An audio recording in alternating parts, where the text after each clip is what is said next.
everybody, welcome back to Misfit Corner Comics. This is the artist known as Andrew speaking, and we are live streaming. It is Friday night, and this, once again, is the Nerd Den.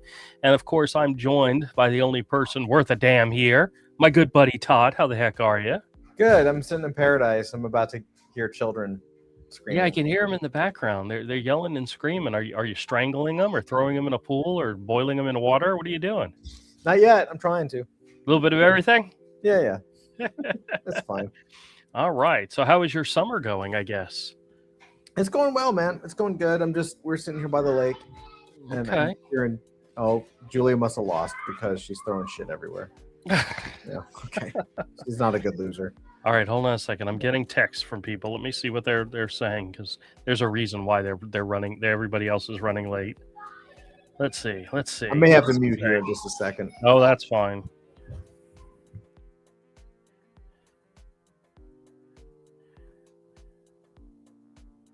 Okay. Doc's asking for the link, and I don't know if I have his email address. Let me double check. Oh my god, dude, you absolutely have his email address. You've invited him a million times. Okay, I know. Hold on.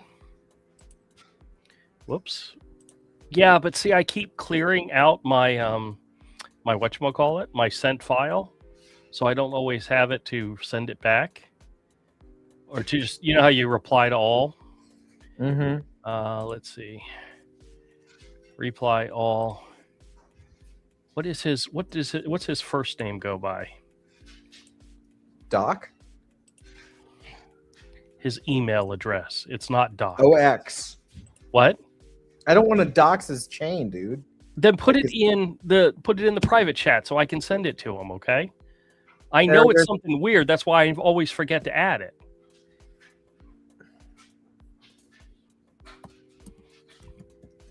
Richard, how are you? Richard's commenting. He says, hold on a second. He says, is this live or Memorex? Well, it'll be live when we're live. Come on, man. It's live. We're live. We're here. Yeah, we were on time at 8:30. He says, is this where the furries live? Yes. Here, I'm just going to give you his actual email address. Okay. Oh, he's here. Hey. Bro. Did you get the original message, or did somebody else send it to you? I don't know. I just came here for some French fried potatoes. Doc, I have given Andrew your email. Yeah, no, I got it. I saw it. I did the text just assuming it wasn't there, or just to check because you haven't done it for a few weeks. So then I, saw it. It's all good, Andrew. You did a good job. You get a cookie. He doesn't need any more cookies. Don't give it. You get a peep. A peep. You give him peeps. Speaking of peeps, that's what Richard says. Richard says, "How about them peeps?" God. He also like says, it's a sports team. Waiting for the what files. Are we going to get an update tonight, Todd? Todd's on vacation. He's not working. I'm building stuff. I'm in the Fable window. So Richard is commenting heavily here. He says, "Watching my life go in front of my eyes." He says, "Watching the lives go watching your lives go as well." That is true, man. My cat is down to his last life. I know I smell like a decomposed body, but that's due to the heat. Did you guys ever watch the show Yellowstone? I've watched a little bit of it. Okay, so the wife and I are watching it right now. We've never watched any of it, and we're on the 4th season. And in the 4th season, one of the main characters has his dead mother, dug up so he could get her wedding ring off of her dead hand in order to give it to somebody. Boo! I see a little head down there. That's good though, because now I know that I need to be PG-13. AMK. Yeah, and it just reminded me of, this question about decomposing bodies. And of course, by my age, yes, he says, I got around a hog living under my white trash trailer. I'm trying to get him out, but I don't want to poison it, as I might croak under my white trash castle. Man, let me tell you something, Richard. I feel you, son, because I got some groundhogs and they are tearing up my yard. Groundhogs. Yeah. For some reason, I was thinking it was a hog, Big like a old wild suckers. hog. No, like, you know, Because I'm assuming in his part of the country, you could catch yourself a wild hog and barbecue it, but I don't think you do that with a groundhog. no. These guys have like their extended family living on my property. And I then mean, then it's then I bad. commented 8:30 p.m. man, and we will be on time, and we were. And he says, Castle. Yes, we got it. Castle. I know, Drew, just trying to entertain myself as it's easy to do. Oh, you poor man. He says, most intelligent discussion are with myself. That is true. That is true. I have some of those myself. He says, good evening, gentlemen. I pray all are doing well, and including you, Drew. Thank you, sir. I appreciate it. MK's here. He says, boy, I came in just at the right time. Great story. Oh, goodness gracious. Okay. And then Richard says, that's frugal. And MK says, urinate under it. Yeah, welcome to the worst home improvement show ever on YouTube. I'm sure urinating on things will cause a lot of people to leave you alone, and a lot of critters to leave you alone. I don't Apparently, know. It drives or you just attract, the people that Avery attracts. it drives wolves away, I guess, or deer drives deer away if you pee in your yard. Does it? Per Yellowstone, yeah. What if I pee in your yard? Another thing I didn't know, because every now and then on some of these shows, they'll do something and you're like, why the hell are they doing that? And so you have to go look it up and find out and you learn something. Well, there was a thing where the cowboys, they take their hat off and you're not supposed to leave the hat on the bed. Apparently it's a bad thing. And when somebody would do it, they would, no, don't do it. And so I'm like, what the hell is the thing with the hat? So I did a little research, come to find out that it was a bad omen. It was an omen of death if you left your cowboy hat on the bed. But it also had practical reasons for not doing it. You're out in the heat and you're sweating. So you don't take your hat off, which could have something like lice in it, and put it in your bed, because then lice Then would you get get the in your bed bed. bugs and they have a party. Exactly. So that's the reason why they don't take their cowboy hats off and put them on their bed. And it also is it's also the whole death thing is because the grave guys, when they put you in your casket, they put your hat on top of your casket, and if you put your hat on your bed, the imagery is that of you lying in a casket dead with the hat on. So that sounds like a story. Yeah. Oh well, you could find a story in anything, you know what I mean? This is true. Doc, how the heck are you, man? Good. I'm good. Good. Things are like kind of I'm cautiously optimistic about a few things happening. So Don't get too optimistic. I'm not. Things crumble. I got an LOI today. So I got an LOI. Good. Yeah, right. I dusted off the smart city thing for my hometown. I talked to the economic director of the city council this week, local people that do micro data centers. So the idea is that if we're if we're building all this tech, it has to be useful, and we have to figure out a way to synthesize it into daily lives. So the idea is to turn my tiny town of like 12,000 people into an open source smart city that works with companies and agrees to pilot their tech, within this thing and do some like city, like local economy kind of stuff. So I got my first LOI today. I'm speaking with people that run like state offices that grant startups, some local IoT public good people, and had a lot of really great reception here over the last 2 weeks and the momentum. So I'm going to just keep on keeping on. That's awesome. Yeah, man, it's pretty cool. I don't know how I'm actually going to get paid for doing any of this still yet right now. Still up in the air. But hey, man, it's at least, better than nothing. And, there's like an old school that I want to figure out how to purchase and turn into an innovation center and like make like a tiny little startup city. That's very cool, man. Yeah, man. I got a lot of research and stuff on it and how it can work and why it should work. I mean, like, people are like, we're going to put this in New York and every global adoption. Well, no, you're not. It's death by bureaucracy and death by paper cuts and way too expensive and way too risky. So if you can use like a small town as a petri dish, collect all that data from local shopping, making a city app, paying bills, IoT sensors and stuff like that, then then you've got like some foundational studies that you can use to show like feasibility and stuff. Should be worth some money to somebody. God, this Yeah, is that so sounds cool. nerdy.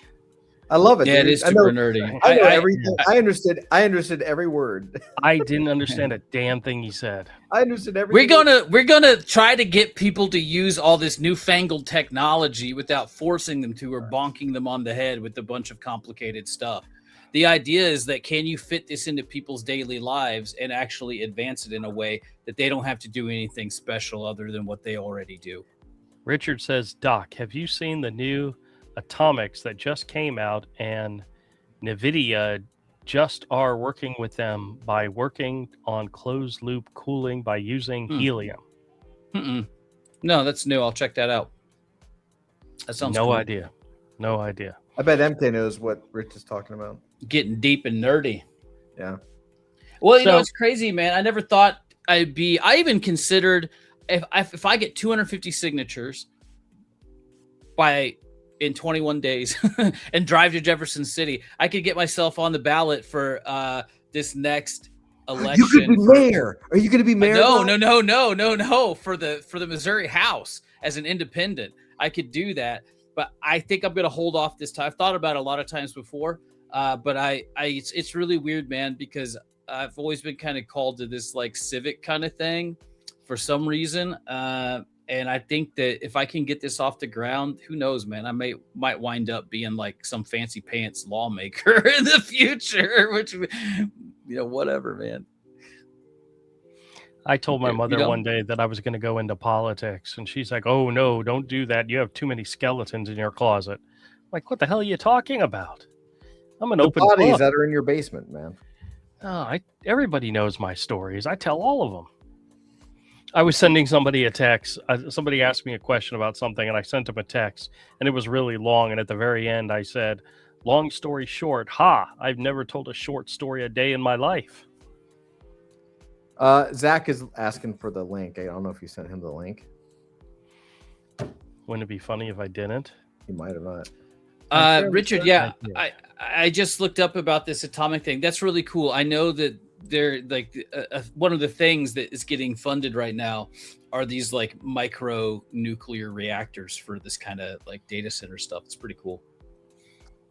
Since Andrew, pop up MK's comment up there. Hold on. Do you want me to invite Zach or not? I mean, not really. I'm kidding. It's a joke. Hold on. MK's dunking on me in the comments. He's not dunking on you, man. I know he's not. Look, yeah, I know it's difficult, but the idea is to make like federated networks of these are small cities that can use this tech. Look, I mean, like adoption and distribution, it just doesn't happen. It's either everybody's building enterprise or they're building like way off sci-fi future tech, but they're going to be forcing digital payments. They've got AI, and people still don't understand it or are afraid of it. So, the question is, how do you actually put it into people's lives? No. Yeah, no, I feel you. I know there's been a lot of crappy smart city stuff. I got tons of research on how it failed. So this is a little different than that. This is more like an open, like a city open lab sort of thing. So it's like partner with us, we'll deploy your tech, you pay us some money, and then we collect we get to collect some of the data for it.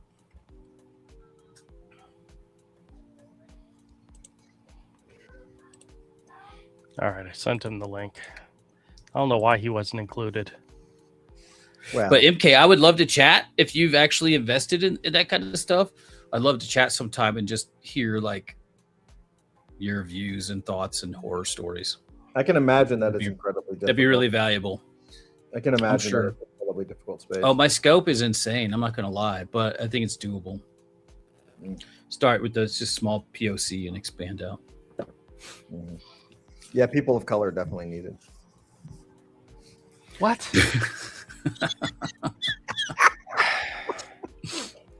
Oh, I could resist. Come on. That's what happens when I don't pay attention to you guys, and all of a sudden you make a comment. Speaking of people of color in comics, I had a kid, come to my store today, and he knocked on the door, and I was just in the store doing some restocking, so the windows were all closed and so forth. I wasn't open, and somebody knocked at the door, and I went and I answered it, and it's a skinny kid. I hate to say it, but he kind of looked homeless. But maybe he was. He'd be like, traveling the rails. I don't know. That's what he looked like. Traveling the rails. If he had a stick with a little pouch on it, it would not surprise me. Did you call ice on him? No. Did he have a rope for a belt? No, not really. But he asked me. He said he had an LP he was looking to sell, some type of LP, and I'm like, you mean like a record? And he says, yeah. This is why I don't deal in that. So the guy that deals in that is on the corner, and he's not open. He's open on the weekends. And they said, what about video games? And I'm like, well, no, I don't deal in video games either. That guy's down the other way, and he, of course, is not here until the weekend. And I said, I deal in comics and movies and toys. And he says, oh, I have a copy of ISO #1. And I tried so hard not to just bust out laughing at him. Did you just say, oh, hold on, stay right there, and just like go and say, I have a whole bunch of them. Here you go. I don't have a whole bunch of them. Todd, I don't have a whole bunch of them. No. You have one. No, I think it sold. A copy of what? It's one of Eric July's comics. But needless to say, I looked at him and I said, no. And then I in my mind, I said, that was a little mean. And I said, no, I'm not interested. I told him, I said, no, I'm not interested in that. I said, I have absolutely not a single customer looking for any of those books. Well, and he kind of laughed. For context, Eric July, the guy who made the book, he sold a metric ton of them. Like he sold over like 100,000, 200,000 of them. They were like $35 books. When they 35, he made a mint. And good on him, man. It was good for him. But Richard then says Eric July is a clown and a con artist. I don't know if he's a con artist. I just don't think he really understands. He pretends to know business and he projects that he knows. Oh, business. This is this Rip-A-Verse guy you've talked about. Yeah, and he educates on business, but it's really obvious to anyone who's been around that he's just very new at it. And so there's a lot of, in my opinion, fronting. But by the way, that eBay auction where the guy had like 20 copies of Rip-A-Verse comics slab that he was trying to sell as one big lot. Yeah, somebody finally bit and bought it for like $650. Wow, yeah. Which I think he originally was offering it for like $1,200. Mm-hmm. He kept lowering the price and raising the price, and so that it would constantly list as price change or price reduction. Mm-hmm. So he would raise it and then lower the price again, so it kept saying it, even though he wasn't really lowering at all, or at least not that much. The point is that he printed up hundreds of thousands of copies. So much that he actually ended up having like an additional 50,000 books in his warehouse. Like he printed overages of 50,000, which is like way too much. And so he didn't really, again, benefit of the doubt. I don't think he really understood about the mechanics of collectability. And so he just started like dropping the price and started selling them. That was a while ago that he did that. This was bad. That was very bad. But he started selling the books for $5. And these are 35 people bought these things for $35, and now you're selling them brand new for $5. So it basically destroyed the aftermarket because he should get into like making NFTs then.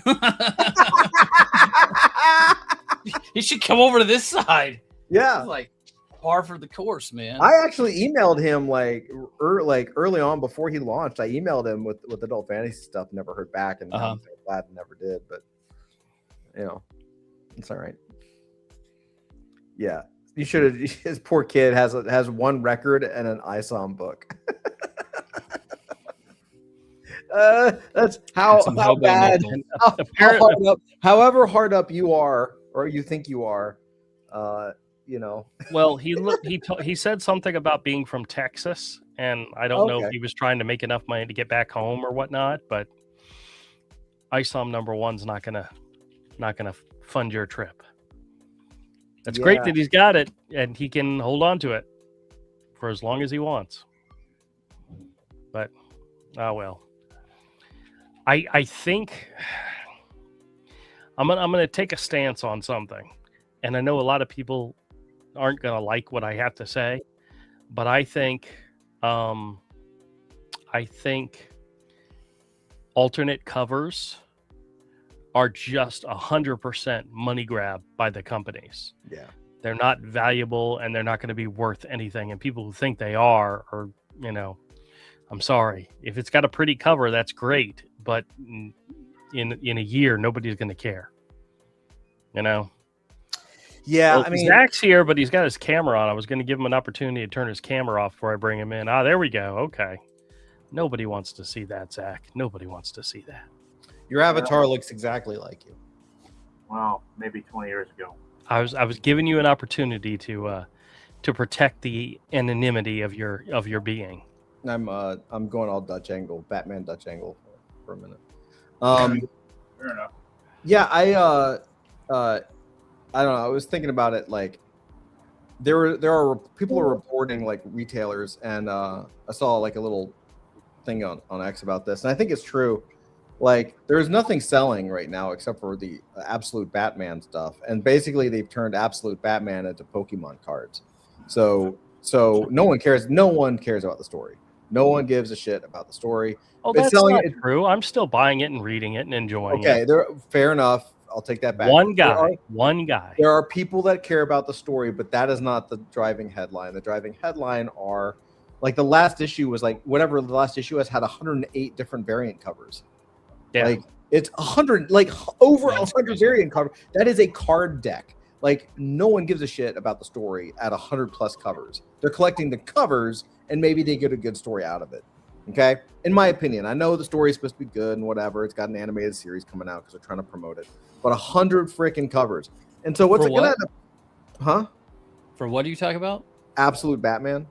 Oh, yeah. And so what's going to happen is that at some point, because we've all been in this business for a long time, at some point, people are not going to care about these variant covers anymore. The comic industry does what the comic industry's always done. When something really cool hits and people start to buy it up, the comic industry milks it until everything collapses. They milk it until everything goes to zero. And so that's going to happen. No one's going to collect it. Absolute Batman is going to have its run, and then it's going to go away, right? Absolute Batman is not going to hit issue 100. It might hit issue 50, fine, that's great. But eventually, Absolute Batman goes away. And when that happens, there is no book that hits 100,000 units of sale. Well, this here is The whole comic industry will be selling less than 100,000 copies per issue, which is terrible. This is Legion of Comic Geeks, which is it lists the new stuff coming out each week, and it's like an aggravator. Aggregator, in which people say that they're interested in something, so they rank them based on the interest. And number one for this week was Batman, Absolute Batman number 22. Down here in this little corner is where it lists the number of alternate covers that are available. It had 81 different covers available for this issue. Next up is Absolute Catwoman. It had 16 alternate covers. Daredevil number 4 had 4 covers. Transformers had 6. X-Men had 5. Ben 10 had 22. Barbara Gordon. Where do you see the number? Oh, I see. It's I'm the highlighting them. Yeah. Barbara Gordon had 3. Firestorm had 4. Wolverine had 4. That is a 4. Bleeding Hearts, which I think is one of the best comics out there right now, currently, only had 1. Supergirl had 7. Black Cat had 5. Now wait a minute. What? Really quick. Why would you have random comics like Wolverine number 23 or Firestorm number 4 have multiple? Everything has multiple covers. Why does Ben 10 have 22? Because it's a new series. This is issue number 3, and Dynamite does. That's all they do is alternate covers. Nobody's buying this comic for the story or for the art. They're buying it for the alternate covers. I wouldn't You know, be buying for even that your either. bare minimum bottom line interest comic has an alternate cover. Yeah, I You get know, it. like Clayface had 2 covers. I'm looking specifically for any of that. They're doing a mask. Oh, Image is doing a mask run. That's cool. Yes, and it's They're part one of of the they're one of the toy lines that are slowly. I mean, I've freaking sold all my mask. Well, Such an it's a idiot. part of the Energon universe, which means it's part Oh, of that's G.I. cool. Joe and Transformers. Yeah. Makes sense Um, too. Another one with a high alternate covers is Rascal Randy #1. I believe that's a one shot. It's got 33 alternate covers. Good grief. This I actually looked at in and thought about picking it up. Do the Power Bomb from Daniel Warren.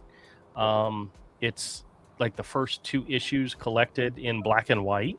Isn't that an old series? Yeah, it's from a little while ago, but Yeah. yeah. Let's see. 2, 3. I'm looking for anybody that What's has a whole Civil bunch. War Unmasked? It's just a new series. It's just a new series that is retelling the story from different points of view. But most everybody has 3 or 4 or 5 alternate covers. There's a few comics like whatever this is. Vampire has 18. Vampirates. This is another Dynamite comic Silverhawks crossover has 11. Yeah. I mean, it makes sense. Same production studios that actually made the cartoons. Yes. You know. This Rich is another says that Dynamite book. Rich says that he saw Project Hail Mary, and that was an awesome movie. It was good. Oh. It was good. That's cool. I need to watch that one. Yeah, but I'm going to go back a few weeks and look at Absolute Batman. God, Absolute Batman #21 had 87. 87 covers. And the next one up was Absolute Flash that had 3. Now wait, Absolute if you Green- click on that, does it show all the covers? Yeah. There's the 3 alternates. Oh my god. And for this one, you look at the Batman, and it has all these different. Hold on a second. Oh my god. All these different exclusives. And there's virgin versions, and there's black and white versions, and yeah. Leave it to the comic industry to figure out how to do this crap. How to slowly kill themselves. Yeah. Yeah, that's exactly what they're doing. So I like that. It's like Two-Face is like some weird Yakuza looking dude there, the way he's standing with that Uzi. I thought that was kind of cool. Whatever. Yep. I'm trying to see if there's Something is Killing the Children. That's got 20 or 12 alternate covers for issue number 48. You know, that one just sells alternate covers. I don't know if anybody's still buying that title for anything else. But yeah, they've made it so that the comic book industry has made it so that every book has an alternate cover. It used to be alternate covers were special. Mm-hmm. Now it's standard. You know, there's at least 1, 2, 3 to 5 for every issue. Then Dynamite, like here's this one, Titan Comics. This is Gun Honey. This is all about selling the cover. There's 54 alternate covers for this book. Who's drawing Thundar the Barbarian? I think it was what's his name? It says artist Jason Aaron's writing it. Kuiber, but I don't know who this is, but it had been like Todd Knock or somebody like that. Oh, cool. No. What was the guy that did oh heck, I forgot his name. Hold on a second. Sometimes they have the. Let me go back to issue number 1.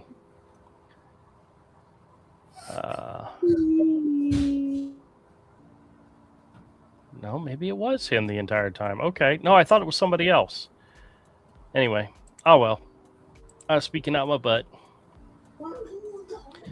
But bottom line is the standard thing, like with Gun Honey, this one, 54 variants. This is all, as you can tell by the cover, This is all about selling the covers. This has nothing to do. Nobody buys this. It's just Nobody. it's a booty book. It's a booty book. This is the Adam Hughes variant. You know, this has nothing to do with the story or the art inside. This is them selling the covers. That is all it is. I like how a lot of the variants are just like different color backgrounds. Yeah, there's a lot of that too. Oh, are they? Is that playing Oh. on the Spider Woman? Sure. Remember that whole hubbub? Yep. That looks like it's made out of AI. Sorry. Possibly. Some of these are photos. Some of them are actual drawings. So it's basically cheesecake and with maybe some stories. Like, Yep, that's all it is. I don't, if that's all it is, then why do they even bother putting papers inside? Why don't they just print it as a card and leave it at that? Because people will buy it. That's the scary part. People will buy this stuff. Hmm. And a lot of them will buy them and then slab them and display them as art. Because they never read the comics. They never read the comics themselves. So for all they care, the book could be full of blank pages and one wouldn't make a difference. now Vampirella has 22 variant covers. Well, they can't just. I think I've told Andrew that I think that's where they're headed. Where they'll just start doing covers with blank pages and then just sell that. Why not? Why not indeed? That's a cool cover. Yep. I'll give Vampirella a pass. Well, I mean, just because she's a super classic character, she deserves as many covers as she wants. Yeah. Yep. She's always been pin up anyway, so it's like nothing new there, I mean, like, yeah. What was that?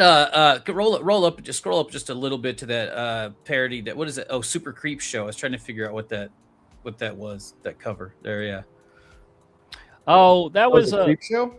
That was a discussion that I saw an article about or a YouTube video about is covers that have been homaged, and it was like the top 10 covers that have been over homage, and people need to stop doing it. And X-Men 141 was definitely on that list.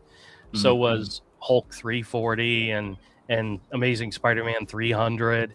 And one of the funny parts was the guy said, and Absolute Batman #1, I'm looking right at you. You're gonna get on this list because so many people homage those covers. They do it to death. MK. Sorry, I got sounds going on in the background. It's Where was it? MK said. Junk Wax, Eric. Well, you just read the things. You got it. Okay, hold on. Like I'm surrounded by kids attacking me. So. All right. Well, you're going out of order. Junk Wax era of cards. Hold our beer. Richard says it's very sad that they don't know how to do a decent storyline, and they have to do this to sell. That is true. But the sad part is Totally true. publishers like Dynamite and Titan Comics and whoever else does these licensed comic series, you can understand why they're doing all these covers. But it's Marvel and DC are now doing it, and they do it all the time, and they do it regularly. And it's sad. It's sad. MK says, would you say they are 10K PFPs? I don't know what that means. Richard says, those types of women don't exist. Todd's muted. That's where they're headed. 10K And Richard, PFPs is exactly where they're headed. Yeah. That's an X-Men cover, Days of Future Past. I remember it correctly. Yeah. Yes, you are correct. You are correct. But it gets homaged and reused all the time. Speaking there's of X-Men, hundreds of examples of that cover being used. The cover layout. Yeah, X-Men 97 second season's out now. I'm gonna watch it. I still had to finish. I never finished the finale of the first one. I just did last night. So I'm I gonna only dig got into that. like 4 or 5 episodes into that. It's not that it It was wasn't great. good. It wasn't that it wasn't interesting. I just got bored with it and moved on to something else. Well, you got bored with it. There's 'cause a you lot were of soap bored. opera mid season, a whole lot. It's all soap opera anyway. I mean, that show's Yeah, really yeah. a soap opera in general, but it does pick up there towards the end, definitely. Hey, yeah, hey, Ted, I think I forwarded you an article last week. And, it was about, uh, here it is. Disney less interested in Marvel Comics Eyes licensing exclusives from Comic Book News. And the thing I find it, it's that, I remember thinking, you predicted this, like years ago. You predicted that this is where they were heading, that they were basically going to license it out, and just because like they're not making money on comic books anyway, so why not just license it out, and just take the merch money and let someone else deal with the geeks. Yeah, I mean they're basically. I mean, I learned that when I was there because they basically filled Marvel with it was like the art department shrank, and the side that grew were the lawyers and creative services and licensing. So it makes total. I mean, I'm not even. Look, I don't want Marvel Comics to go away, but it makes perfect sense if you think about it. They're a licensing company. Yeah. Like out of the size and scope of everything that Marvel as a company does, the comic side is tiny, and that's not where they make their money. The comics are the R&D department, and they don't have any more R&D. Like they have no talent, so they can't make R&D. They don't even have a publisher anymore. They fired the publisher, Dan Buckley, who was there for 40 years or whatever. And he was there when we were kids. They fire him, and now there's like literally no publisher, and they're not replacing people. They also fired the guy who works with retailers. You don't need a guy to work with retailers if you're not planning on making comics. You know what I mean? Like it's pretty obvious. So, because like the article made a very interesting point, and which is that one of the things that caught their attention was the fact that John Byrne's X-Men Elsewhere was such a hit. I mean, it actually sold really well. I mean, my understanding is that he didn't finish it because basically, because of health reasons, apparently, he just stopped. But it got picked up by not by Marvel, but by some other imprint, and it sold really well. And yeah, it sold out of its initial 25,000 piece print run. Yeah. But my local store actually got some copies, and I thought about buying it, but I chose not to. No. I mean, he didn't finish it though, from my understanding, because he just his hands are arthritic or something like that. That's what I read. Well, there's 3 volumes that are planned, so there's more coming. Yeah. Todd, let me ask you a question, okay? I'm gonna set you up. I'm gonna set you up something. Yeah, we're bored with that story already. So, Marvel and DC did a joint publishing thing where they did Spider-Man, Superman. Okay. And in DC's version of Superman, Spider-Man, Jim Lee actually did the art on a 9-page story where it was Lois Lane and Mary Jane. Okay. I'm setting up for the story. It's written by Tom King, and Jim Lee did the art. Now of these 9 pages, there is a double-page splash of a character who is not Spider-Man and is not Superman. Who do you think Jim Lee would draw as this double-page spread if he had the opportunity to contribute and say, hey, I want to draw a character. This is the character I want to draw in this double-page spread to highlight him. You mean like who would Jim Lee prefer to do? Yeah. I guarantee you Jim Lee put in his 2 cents. No, I don't think he put in anything. I guarantee he told Tom King, I'm going to draw this story, but I want there to be a double-page splash of this character. Tom King.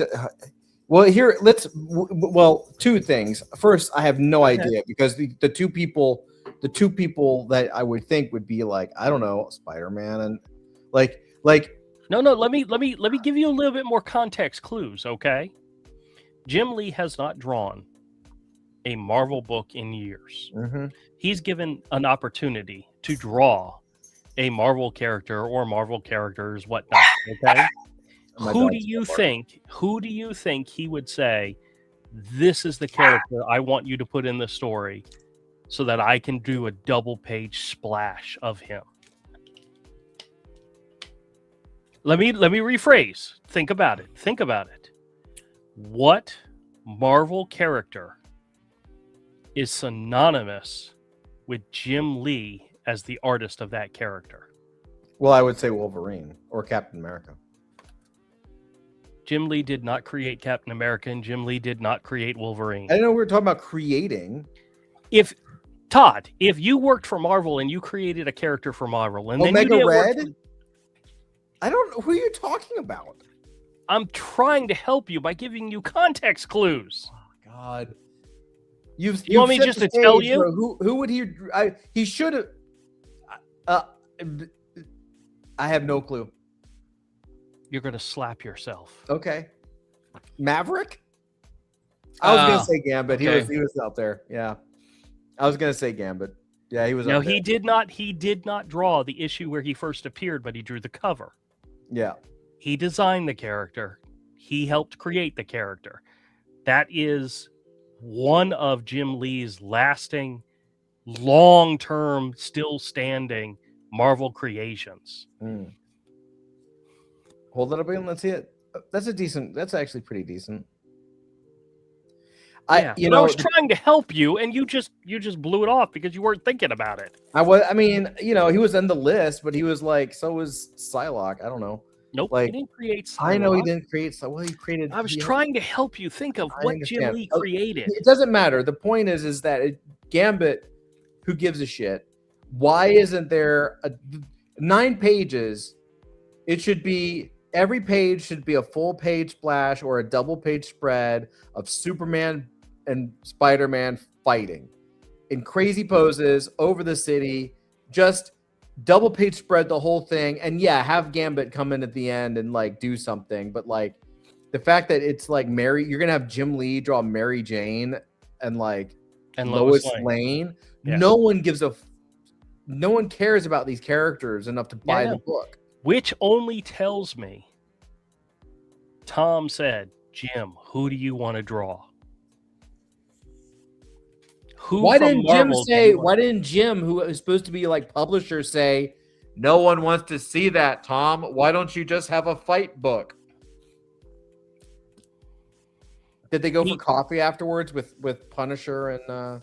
No, that was Power Girl and Punisher. Yeah, I know. But in the story,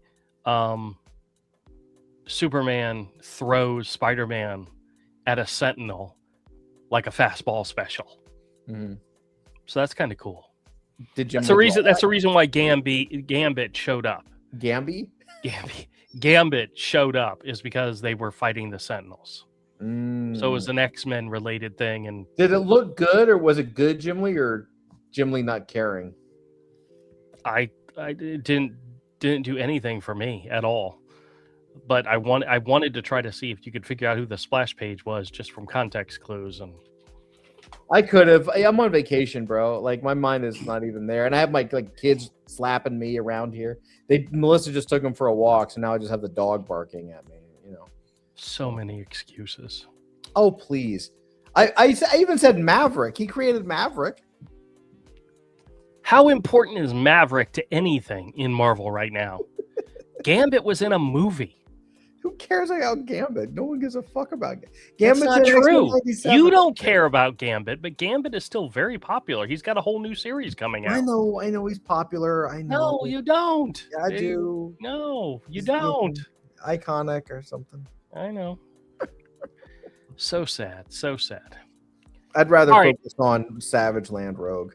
Let's go back to how smart Todd is, and in the fact that he predicted that Marvel was going to license out all their stuff, which hasn't happened, even though that's what people are thinking, what they're saying is going to happen. They've already started though.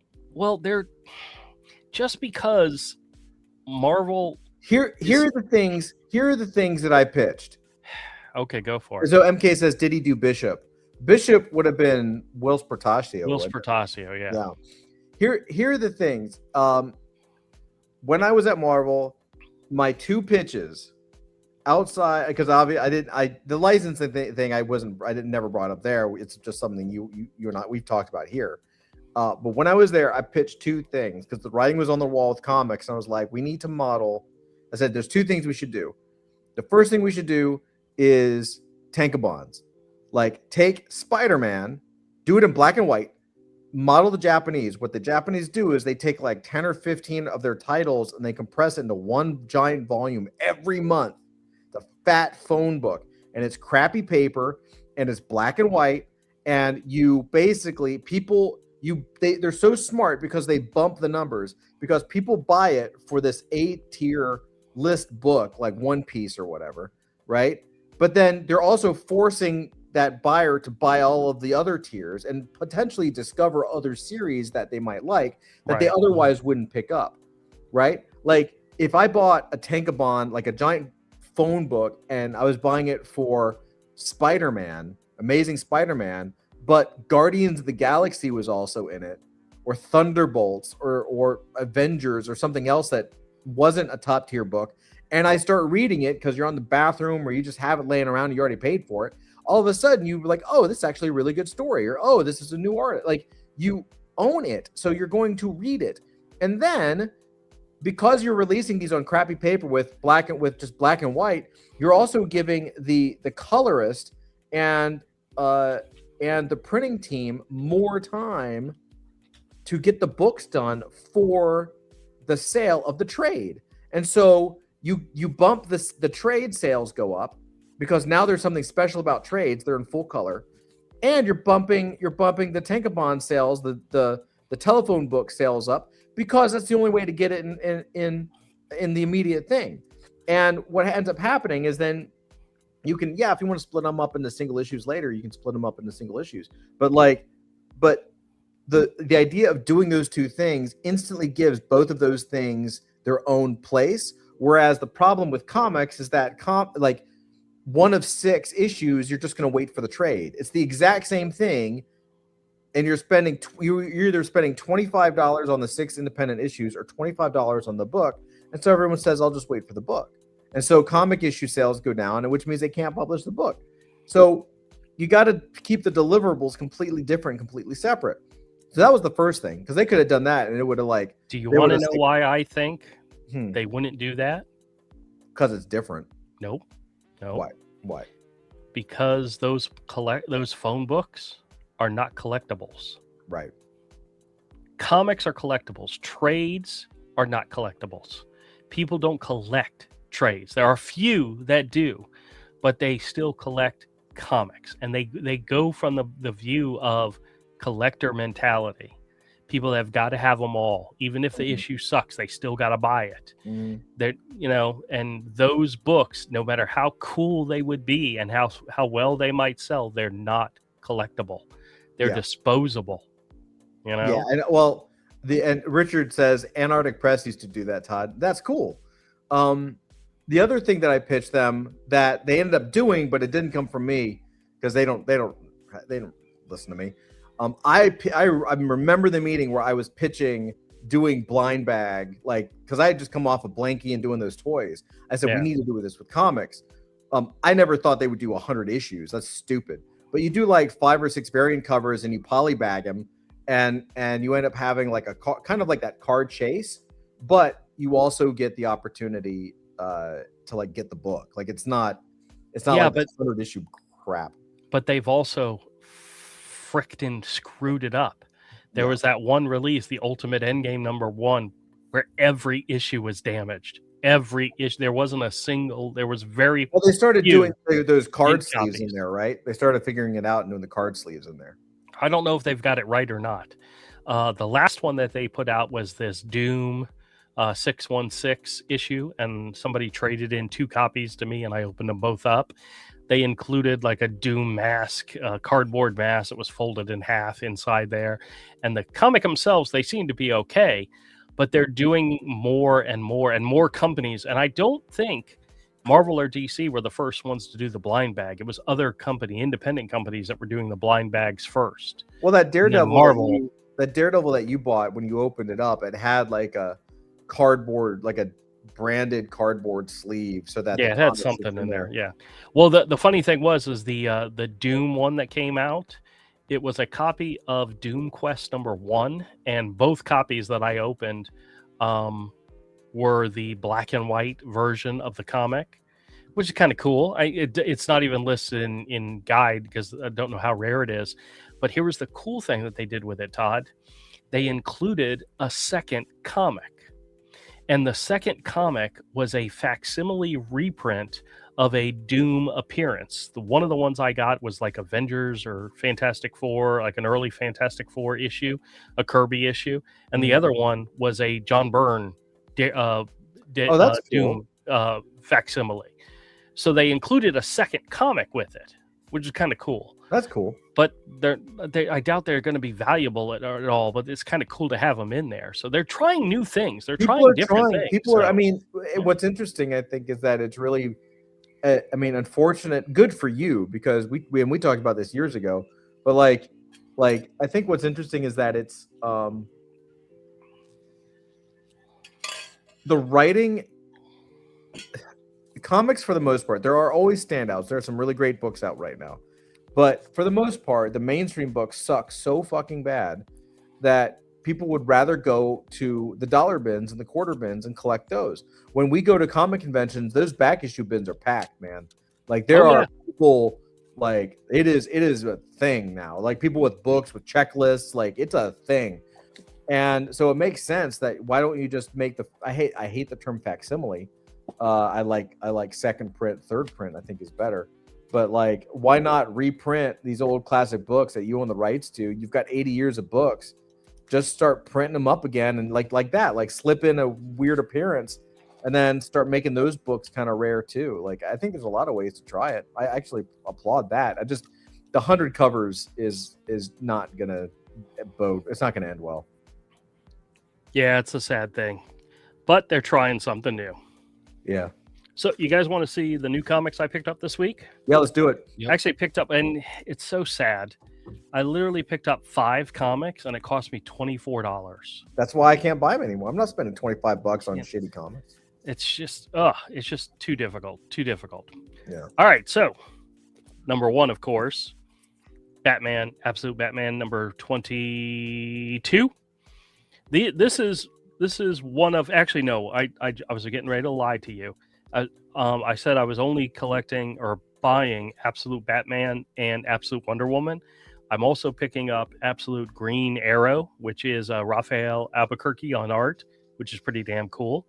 And then I've also picked up the first and second issue of Absolute Catwoman, which is Bengal on Andrew, art. you keep hitting your mic or something, and it's like clipping somewhere.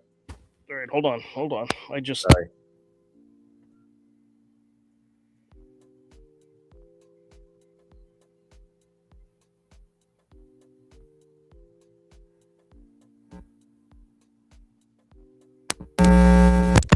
I felt it unplug when you said that. So, can you hear me?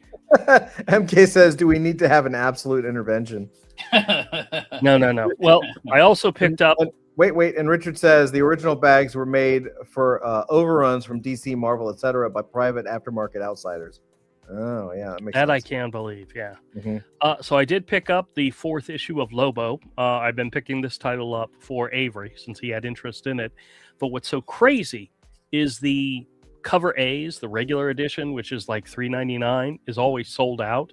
So I end up having to buy one of the card stock alternate covers and pay an extra $1. And I hate these because I hate paying an extra $1 for something that isn't worth anything. Because underneath this cover, of course, is the original cover, which, of course, this issue had Lobo and Supergirl. But it's for Avery, and, he's worth it. I'll buy it for him. So when I see him next, which hopefully will be next week, I have the first 4 issues for him. Speaking of Absolute Catwoman number 2, which Bengal is a fantastic artist. Oh, Bengal's doing the art for it? Yeah, the story is okay. It kind of keeps flashing back to when she was younger and had a crew and then flashing forward to what's currently going on. And it's all right. It's all right. I also picked up Red Coat number 18, which has consistently been a good book. Brian Hitch has illustrated this book from day one. That's amazing. Nobody else has filled in, and it's great. And it usually comes with a card stock wraparound cover, and it's only $3.99. That's amazing that he's actually been able to do a monthly book regularly. Oh, well, I don't know if it's monthly. I think there's been some breaks, but he's been doing it pretty regularly since the beginning. But I just saw there was an advertisement for like an ultimate collected edition of Redcoat. If it's oversized and hardcover, I may have to get it because this is some of the best stuff he's done in years. So it's great. Let me see. I did pick up issues 2 and 3 of Red Roots, which is the Lorenzo Di Felici book. Oh yeah. This is his book, and it's, I don't know, it's kind of, I'm still buying it. I'm 3 issues in, and I'll probably pick up the 4th to see where it goes. But if something doesn't start to happen soon, I'm probably going to drop it, just skip it. You know, I'm giving it a little bit of leeway, considering, because I like the art. But yeah, if something doesn't happen soon, I'm going to drop it. He's world building, which is what he's doing, and it's just going very slow. You still don't know why these 2 main characters are in the story. They're in another world. You have no idea anything about it. All you know is that there's a war happening, and they're been thrown into the middle of it. No idea why. This was Absolute Catwoman #1. This is from a little while ago, from a month ago.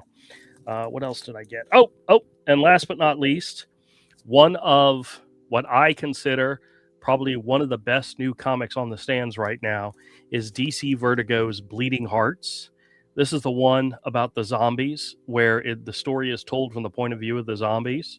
And this is issue 6, and this is issue 5. I picked this up last month, but I am still enjoying this, even though I know Dennis Camp he's the writer, and I've heard he's not a good human being. He's got some good writing chops in this. You know, I am able to separate the art from the artist, and I am enjoying this series thoroughly. I especially like the artist. The first 6 issues all done by the same artist, who he is like Sam Keith reborn. Oh, he very much has that great Sam Keith style to his art, and it just works so well, and I really, really have been enjoying it. And this is one that, even though there was only one alternate cover, I still picked up the regular #1 cover. And I was going to show you if there's like a splash page or something in here. Oh yeah, just great art. Oh yeah, that's really good. I would love to see original pages from this guy. He's got some gorgeous art. You know what's so scary, Todd? I follow double page rad. Bam, awesome. Shooting the zombie in the head. You know, I follow Eric Kaneda on Instagram, and he's been sharing a lot of his pages from his 2 issues of Absolute Batman run, and he probably did the whole entire book digitally, which means there's going to be very little, if any, original art from that 2-issue run out there, because he did it all digitally. And it's kind of sad for people like us who collect and like original art, because it doesn't exist. A lot of it does not exist. This was kind of my argument with the whole AI thing. I was like, everyone's doing digital art, but you're complaining about AI. And I'm like, okay, well, what if you use AI, like someone like Avery? What if he uses AI to help kind of set up a shot, and then he prints it out in Blue Line and inks it? And so he has original art that he has hand touched, right? Meanwhile, your 100% thing that you think is original is not, because it's 100% digital and a computer did it. Like, it's not your hand. I know it looks like your hand, you know, it's sensitive and all of this, you know, like it still can hold your style, but you don't have an original piece. Yeah. I mean, unless you wanted to go NFT, but they all hate NFTs too. So, well, it's really funny. It's really, I find it fascinating. You know, like I don't know if I could ever go 100% digital like that for original pieces, because I think there's no art. Like, I think having a digital artifact is great, but having an original is also, like, if that's how you're making your living, you should have an original piece to sell along with digital pieces to sell, in my opinion. Did Drew just drop? Or was that me? No, he went dark. Oh, good. Once you Well, go you know black, what? you You know never what? come back. Ah, See you you later, took Drew. my line. You took Oh, my damn. line. I was about to go there. I just said, and you got me. Oh, that's all right. So it's yeah. the Todd and Doc and Zach show. Yeah. I got something to talk Hey-o. about. It was a missed, because this is about a show that came out during a time. Sorry, Drew's back. But when I wasn't really, well, not really, he's not really back. No. Take it for what it's worth, man. Let's go. Let's talk. Yeah. When, it was, I love animation clearly, and the show that came out, I was not, it was like I was at an age where it didn't feel like it made sense, like a Nickelodeon show, whatever. But I started watching it with my daughter, and that's Avatar: The Last Airbender. And damn, what a great freaking show that is! I mean, incredible world building, voice acting, storytelling. Like I just absolutely love it. We got 2 more episodes, and then we'll go Legend of Korra. And then they have a movie coming out though. Where it's like 20 years after the ending of the original, where it's like an hour and a half movie coming out, and I'm pretty excited. Like I'm actually like super geeking out over that whole world building. I think it's awesome. Yeah, it's really good, man. Like Legend of Korra and stuff like that. Yeah, I mean, like, and a lot of good stuff I can watch with Amelia and be like, why do you think such and such, or like you see how sometimes there's like lessons you can pull out of it that aren't like hokey, right? Just I don't know, man. It's really cool. Another cool animation thing. Right back at you. The new Ghost in the Shell dropped. You're muted. Is it out yet? I want to see it. Yep. Well, it is on pirate sites. So I started watching it the other day. I was really late and I fell asleep. I got to go back to it. But I mean, so far you can tell. I mean, like it's very faithful to the original manga, right? The humor, style, and everything. It's pretty cool.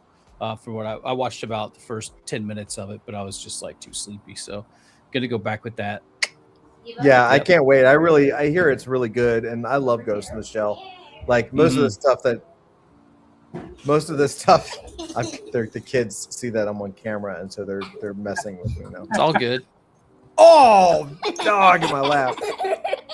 But I didn't really like the character design. I haven't watched some of the newer series that they put out because they got so many. I didn't really care for some of the character design in one of the most recent ones. So I actually like this return to the source sort of thing. It's kind of cool. I do too, man. I do too. I think it's great. I love the original Ghost in the Shell books and the original Appleseed books were kind of what broke me in. Yeah, dude, Appleseed, man, for sure, man. They broke me into manga when I first got over here with Proteus Studios. So yeah. Hey, Andrew, are you back? He's not back. Excellent. We can continue to talk. Well, I got something to show you guys really briefly. And don't worry. It doesn't involve me dropping my pants.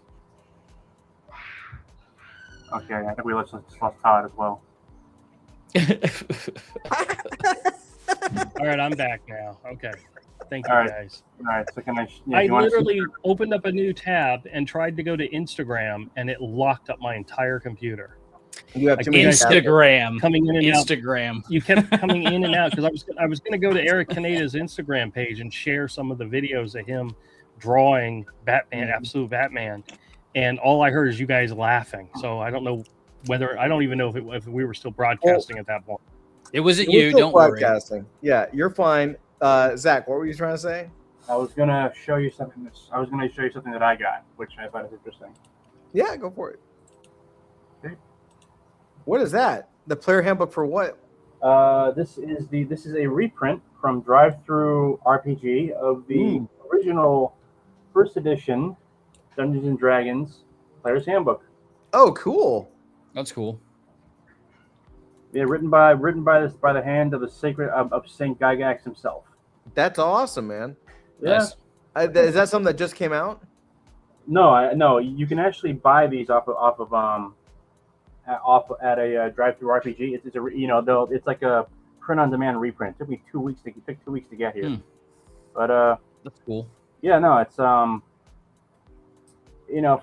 role-playing games, there's this thing called the old school revival. Basically, it's a lot of people who are playing like the original version of D&D because 5.8. Well, because the later versions are especially the most recent versions are, they're kind of wussified, to be honest, to be put it plainly. So yeah, I mean, I'm going to a game tomorrow, and I'm actually going to 2 games tomorrow, one right after the other. So I'm going to be totally wiped out by tomorrow night. But yeah, I'm going to be giving this a test drive.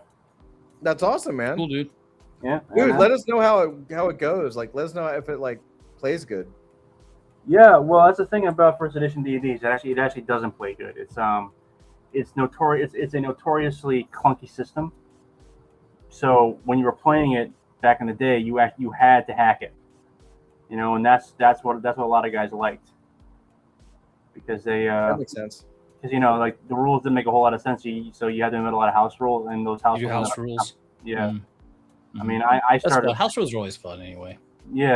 I always have house rules in my games. I never played OG, but I started when I was a kid just playing like AD&D. Yeah. Well, that's first edition AD&D. I mean, I started in second and really started playing with 3.5. So MK says you're about to cry when you hit the same rules and why we waited for the follow-up. Yeah, pretty much. Yeah, I remember it, but we'll see. I mean,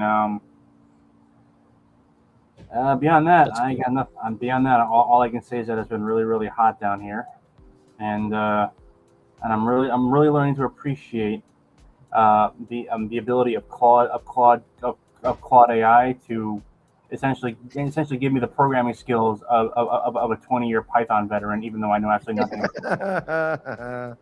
So I think we both have a mutual friend who would probably either be upset by that or ecstatic. Yeah, that's awesome. All That's right. cool. I'm working on some RPG-ish stuff, and this is kind of cool. So I got this Open Home developer kit. It's an open source smart speaker, right? So it's got like an agent on there and all that kind of stuff. And everyone's making like check the weather kind of shits. Who cares, man? So I'm trying to make this storytelling engine that uses it's writing a Python engine, right? So it's like somewhat generative, but there are it indexes like world events and stuff like that. So it like rolls up some stuff. And I took a little bit of inspiration from the way that we did those little character sheets for the RPG thing here. So if it's like a kid, like, tell me about a couple things that you like, or it's supposed to kind of like, you say like, I like unicorns, and then it'll kind of roll a couple things within like so much variance of that it can kind of like craft with a little bit.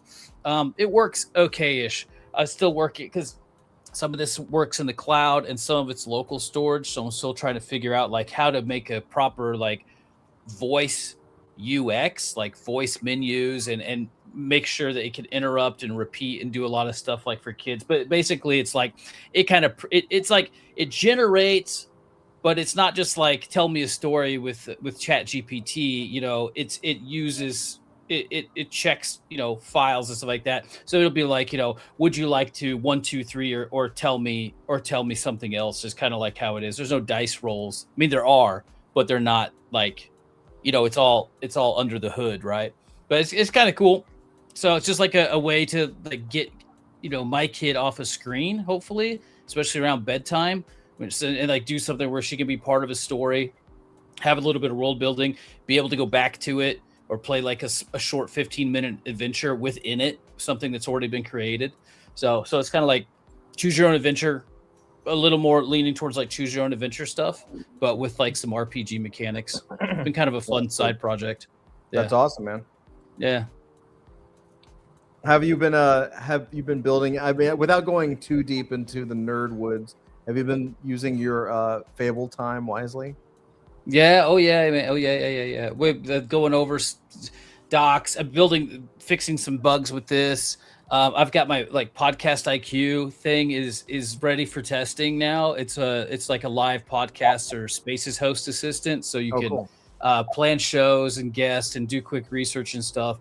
But then when you're live, you've got a couple buttons on the screen. You can do hotkeys. So like if like Drew's talking some big shit that I didn't know about, or if I think he's an idiot, I can hit a hotkey and it'll do a quick like research. So it'll throw up 3 things with the short citations or suggested follow-ups or whatever. And I've got it down to like really short, like sub 1 second searches and returns. So you can be in the thing and it diarizes and transcribes. So it'll, it'll go back like X amount of time, like 15 seconds from the hotkey, look for the thing that it thinks that is what you're wanting it to like follow up on, and then go boop, boop, and then come back. So it works. The UI is a little ugly, but yeah, I had to fix that. Just a bunch of shit, man. Just always cooking. And then I just built a new Hermes build, and I had Fable wire it up with the way I wanted stuff, because I'm like, I have 1, 2, 3, 4, 5 things going. Like Podcast IQ, I think I might just let AI run the entire fucking business side of it, right? Like, go find users, go run an ad, go do whatever. Machine. Yeah. Well, I built the thing. It's just like, but that's what all this stuff's for. So like figuring out how to create, my like executive team, and then have divisions under that, and how like not to kill, all this kind of shit. So I'm working on that. I haven't tested it out yet, but like Kanban boards where, it'll just surface stuff I need to look at, but all departmentalized and routed, so I can just be like, hey, do this, and how's that? And it'll be like, let me check with the team, and like bring the thing. I swore he was going to say, Andrew's talking about something I don't care about. I'm going to press a button, and all of a sudden an axe is going to come down on his head. No. It's for like, if you're doing really topical stuff and you're interviewing, and you're like, oh, blah, blah. The next cool thing would be like have it source a web page or something, or be able to pre-plan, pre-source web pages to bring up, and just have some better automation and things like that for like a solo host. But it's like on Joe Rogan, they're like, put that up on the screen, whoever is in the background. Like, that's the kind of thing, like if you're just doing that yourself and you need stuff on the fly, that way you don't have to take your eyes off the screen. And it can all Smart, just man. be That's right a great there. tool that you actually are going to use every day. So yeah, I mean, like, right. I mean, it's just something I thought of in the car while I was driving one day. that's awesome, man. Yeah. Cool. Good I'd test have to though. say with- Everything's a test. Yeah. I'd have the What about same you? thing with Zach and Andrew, but I know they're not probably messing with Fable too much. No. What was that? Sorry, I stepped away for a second. And I was just asking if you had used Fable at all. I have actually, yes. What for? What are you building? Well, client I'm working for has a corporate account, so I'm working with that. It's basically website related stuff. Trying to integrate, trying to sort out an SSO issue with a web host site, and a custom build using Auth0 for identity verification. Yeah, very. I don't understand. That's cool. Man, though. I love it. I wish I love had hearing money to pay you to build me a better looking front end for my stupid thing. I would be happy to take your money, but I'm trying like hell to get the hell out of this industry, because it's Yeah, I hear you. after about 15 that. You years. triggered that one, Doc. Yeah, after 15 years, I've just had enough, and I just really want to. I feel you. Hey, pop this up on the old screen real fast. Hold on, I gotta find the thing. But just do window. So this is like how granular I get, right? Because I needed to figure out a way to have I'm building a website for myself. Then I'm going to have a logins for like partners and things like that, so they can see deeper cuts of what I'm doing. So I spent all this time just building a skill that looks at my repo and all of our notes and all of the research, and then has a very strict way to build this like brief. So this is the result, but it it does an abstract, it does the whole problem statement, what it does, and then it finds throughout all this stuff. It'll find a couple things to make diagrams out of and make a description. So then I put it through a render process. It renders everything in HTML, and then I have rules for doing like a vertical report like this, so it doesn't That's a nice little report thing. cut stuff off mid-page. The design is pretty good. Yeah, I worked really hard on this. It takes a little bit of tweaking after the fact. Yeah, then it'll do like a technical diagramming, right? That's and sometimes awesome. I have to have it look at it and make sure, like, now what'd you do right, what'd you do wrong. So we're still updating stuff, but yeah. So it just like a whole. It's like it's just like a investment technical brief, right? A business model, go to market, traction, current state, risks, next milestone, open questions, and then all my references and like research that went into it. So I could hand this to anybody and be like, "You want due diligence? Here you go." That's awesome, man. Yeah, man, I'm pretty That's proud so of that. cool. Yeah, I know. I worked really hard through the Fable window of July 7th, and then I like pushed it to 99%, got everything done. I was like, okay, done. And then they were Yeah. like, oh, by the way, I know, right? well, and I like- got super lucky because like my the way that my billing works is it re-ups on Wednesday. Yeah. So they Yeah. they restarted it on a Wednesday, so I just had to wait until like yeah. 5 or 6 in the afternoon, and then I got 100%. And I was like, oh my god, what am I Dude, there's no way they take that away. Not with 5.6 out and whatever, because it's getting really good reviews and it's more efficient and more like What token, you mean? token stuff. GPT, wait, yeah, GPT 5.6 is getting better reviews than Fable. it's getting really good reviews, yeah. And then Meta released their thing like the They're same totally day. going to put it. No. 5.6. Anthropic will 100% put it behind that token usage thing, and then traffic's going to die because nobody wants to pay.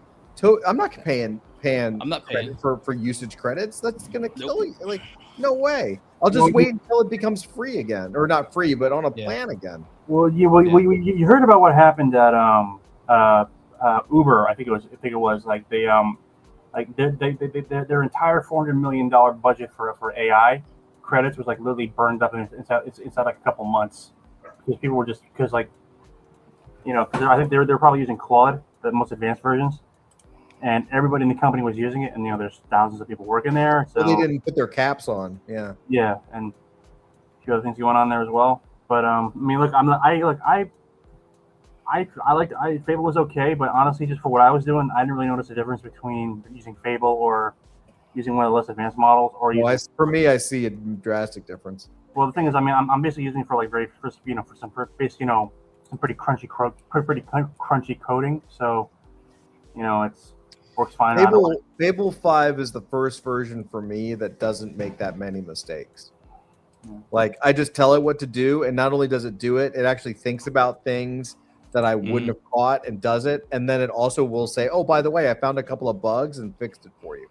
Opus is wonderful, but Opus is like having a human developer where it'll do the thing, but then it didn't do the other thing.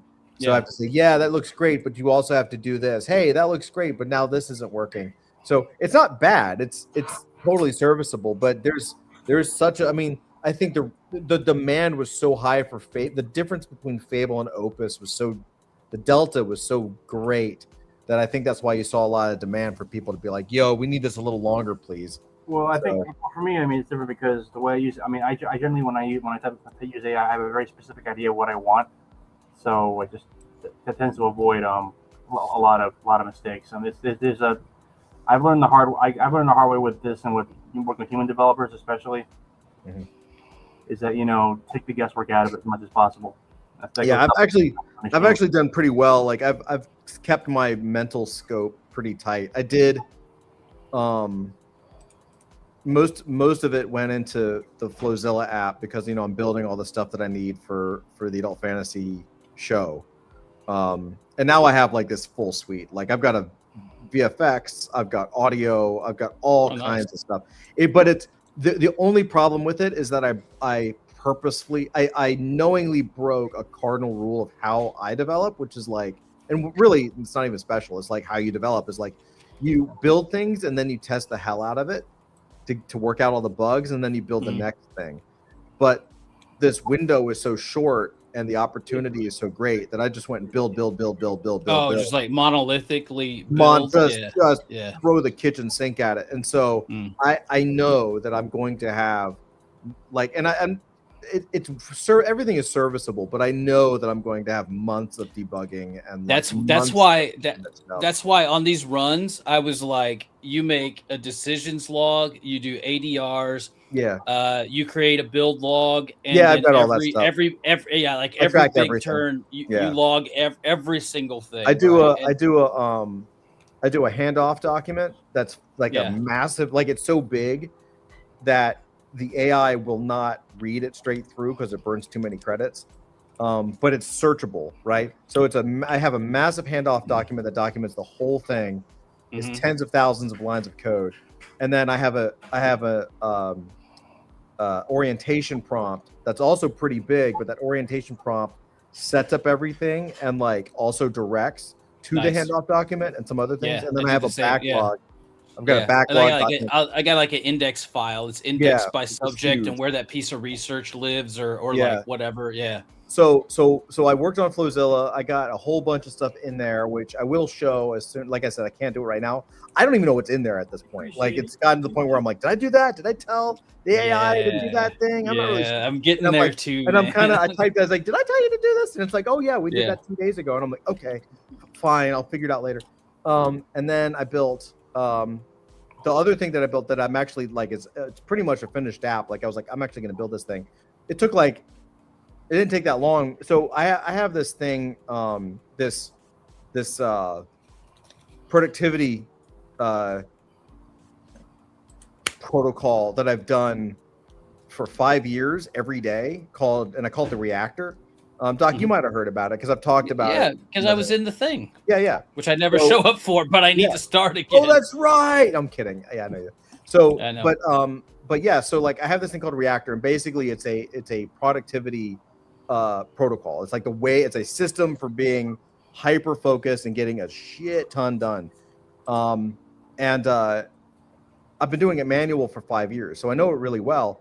But I had for the last year or two been like, man, this could be really turned into a software. I mean, it's also, again, even if I'm the only one to ask you about that actually. Even if I'm the only one that ever uses it, like I use it it's literally every day, not and all day. Like I have multiple monitors and it sits on a monitor and I use it all day. So I sat down and actually built it and tied it and oh my god, it's so good. Like, really, dude? It's so good. I was going to talk to you about this because I was like, I want to live by this, but if I can talk it to the computer and it can tell me what to do, that's all I fucking want, man. I took all of the frameworks and all of the training and basically I created the board and I created the whole system for it.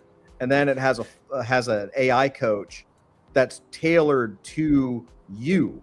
So it walks you through an onboarding thing where it gets your biography, it gets to know you, and then it gets to know like where you are and what your goals are, and then it starts to set up a path for you based on those. Oh, dude, that's awesome. So good. Because I've been rebuilding that basically by in bits and pieces by hand, but it's not as organized as it's so have. Like it's what's cool about it is it looks really simple and like it took a lot of work, and so like. The apps that I love are the ones that look simple but are kind of impossible to replicate because you'd have to spend like months of this is 5 years of me doing it every day, so I knew exactly what to add. And MK says, "Night guys, have to head off. Girls are back from competition and want to spend time with them. Have a great weekend. Have a great weekend, MK. Love you, buddy." And Richard, say good night too. Good night, Rich. Yeah, we're losing viewers by the dozen. So by the dozen, we've lost both our viewers. But yeah, so like here, I'll show you just briefly. Yeah, please, man, do I really? But yeah, it's ready, dude. Because if you could put this, you can build plugins for Hermes for the web dashboard, right? And there's a Kanban that's there. But if you ported this into a plugin for Hermes, that'd be chef's kiss, man. Of course, that's all open source, whatever. You're not gonna make money off of it. But you can send it to me it so has. I can use it. So what I'm doing is, so one of the things that this does is I haven't built this part yet, and I probably won't get to it in the window of this Fable 5 run, but it's already set up to tie in to a Hermes harness connected to Obsidian. Oh, nice, perfect, yeah. And I know you know what that means, so. I'm setting up a Gbrain Obsidian like combo. Yeah. So let me share this. So this is the Reactor. Tell me when it's up and I'll switch my screen so I can show it to you. Okay. So basically this is what's so amazing about it. So I'm not going to show it to you in order because what it does is when you create an account, it walks you through an onboarding session, right? And it's mobile. It's all mobile ready. So basically, like you get a QR code You can get the app. You just go to get a QR code, and then you can download it, and it's your account, right? So it's like tailored to you. But here's what's so cool, man. Like the magic is all in the back end. So the front end kind of looks like Trello, but you've got your today. So this is your today tasks, right? And then you also have a daily stand-up that you can do, and the stand-up is your coach, and you do that so they can keep track of everything. And then you've got your weekly board. So here's the weekly board, right? And I don't want to go too deep into it. And you're like, okay, whatever. Then you've got your dashboard. Dashboard keeps track of everything. And again, based on everything that I'm doing, the coach is actually giving me like a review of what I'm doing, right? I've got my Impossible Quest, my quarterly challenges. It knows everything that I'm working on. And I even have what I was doing on Trello manually is I had a health tracker. So now I installed the health tracker in here, digital, obviously automatically, so that you set a number of tasks, and if you hit it, it'll start to tell you to pull back, like you're working too hard. Like for me, see these red bars. If I hit 3 weeks where I do more than 60 tasks total in that week, I've noticed years ago that like if I do like 3 weeks in a row where I'm like 60, 70 tasks, that I will get sick. Like, I don't know. I don't think it's like exhaustion necessarily. I think it's just, it lowers my immune system and I catch something. So this is like a nice little break. And then the best part is the coach, and the coach like walks you through everything. And again, what's so cool is it will walk you through your hits, your actual goals that you have to hit, and it will plot it for you. So dude, it is I know it's like, it's one of those things, like looking at it, you're like, oh, it looks like a Trello board with AI, and it's like, no, man, like no, because I know, and I need you to let me use this because I really need it. So good. And so like it's pretty much ready to go. Man, let me test it. Have you seen Bordy.ai on Twitter? No. Yeah, he's like, so you sign up you send him a message, he gives you a call, right? You chat with him, tell him about yourself. Then you give him your Google Calendar stuff, and he's all like networking, deal closing. Like that's basically like the coach part is what Bordy's doing for me every day. There's no UI. He sends me a daily brief. He looks at my calendar. He gives me a background of what's going on. I can call him, text him anytime, give him updates and whatever. And it's so super useful to me, and it's like really been very beneficial to keeping me on track and keeping me feeling motivated, because I can start every day with a call that's useful, that knows what I'm doing, right? And what you got really, there is the like visual side of that. It's not just the visual. It's like, so what Bordy does, I'm just looking at it like it's about consistency. Yeah. And like it looks at your tasks and says, oh, you missed your task. Like yeah, that's like basic. What this does is, because it starts with an interview, like it's got your biography, it knows your background, like anything you give it, right? And then it walks you through the frameworks that I have are basically a full way to understand exactly what your goals are. So if it knows what your year-end goal is, and then it works with you to figure out what your top 4 your quarterly goals are, it takes that quarter and chops it up so it knows what's due this week. It tracks, because it's all internalized.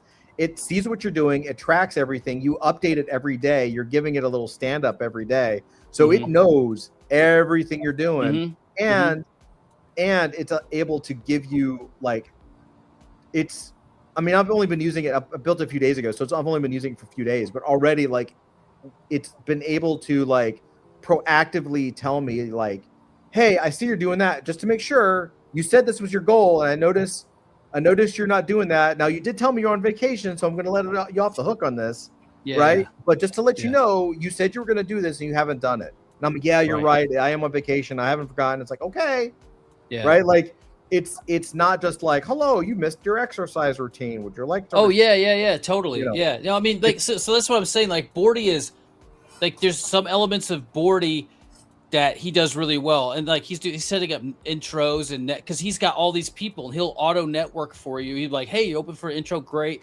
Like the same thing when you like I spent an hour and a half on a call with him for onboarding, right? Just telling him who I am, what I'm doing. I upload docs to the email. He synthesizes that. What it's missing is the deeper organized task management system like what you have. If you could combine those two things, man, oh my God, dude, I would be on fire because Bordy's not just internal, he's also external with like intros and usefulness type of stuff, right? As well. I mean, like that dude is like my ride or die right now. And he like we did like a 30, 60, 90 or like maybe it was like 7, 30, 60 day plan, you know. And so he does kind of keep me on Taskmaster, but it's not like, you know, it's still very generative, not necessarily like programmatic, like what I'm sure this is. Like, you know, I don't know what their underlying rules of how they do it. It's good, but if these two type of things were together, like it just pulled down my call transcripts and all that kind of stuff, huh? It's interesting that you're talking about intros because it doesn't really like.